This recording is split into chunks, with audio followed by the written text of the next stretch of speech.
আজকে বিধানসভাতে আপনি মেডিকেল কলেজ নিয়ে একটা প্রসঙ্গ উত্থাপন করছিলেন, সিএম তখন উঠে আপনাকে রেসপন্স করলেন। আজকে কি হয়েছিল ঘটনাটা? দেখুন, 2005 সালে রাইট টু ইনফরমেশন অ্যাক্ট তৈরি হয়েছিল। সেই অ্যাক্ট অনুযায়ী আমরা বিভিন্ন সময় বিভিন্ন দপ্তরে চিঠি করে থাকি সেখানকার তথ্য নেওয়ার জন্য। সাবির আহমেদ একজন প্রতিটি ট্রাস্টের একজন ন্যাশনাল রিসার্চ কোঅর্ডিনেটর তিনি, আর প্রতিটি ট্রাস্ট আমরা জানি কার, বিখ্যাত অর্থনীতিবিদের তার একজন, তিনি একজন উল্লেখযোগ্য সেখানে তার ভূমিকা থাকেন। তিনি তিনার গবেষণার জন্য কলকাতা ন্যাশনাল মেডিকেল কলেজকে তিনি আরটিআই করেছিলেন, কিন্তু দুর্ভাগ্যের বিষয় আরটিআই এর প্রতি উত্তরে যেগুলো চেয়েছেন সেগুলো প্রোভাইড না করে সাবির আহমেদের ধর্মীয় পরিচয় জানতে চাওয়া হয়েছিল, তার নাগরিকত্বের প্রমাণ দিতে বলেছিল।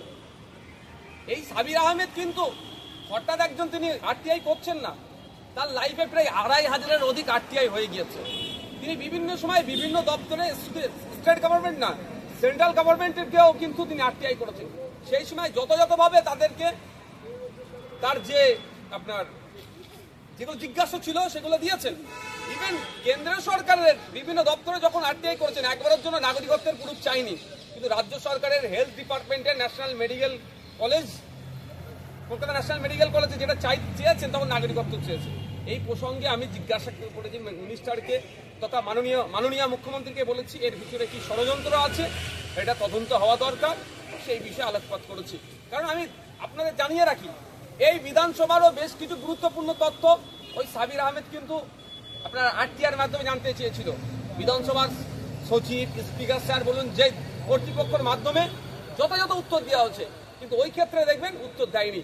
না উত্তর দিয়ে তার ধর্ম বা তার নাগরিকত্বের পরিচয় চেয়েছে, এটা কোনোভাবেই কাঙ্ক্ষিত নয়। এই বিষয়টা যাতে সঠিকভাবে দেখভাল করা হয় সেই জন্য মুখ্যমন্ত্রী দৃষ্টি আকর্ষণ করেছি, উনি রেসপন্স করেছেন।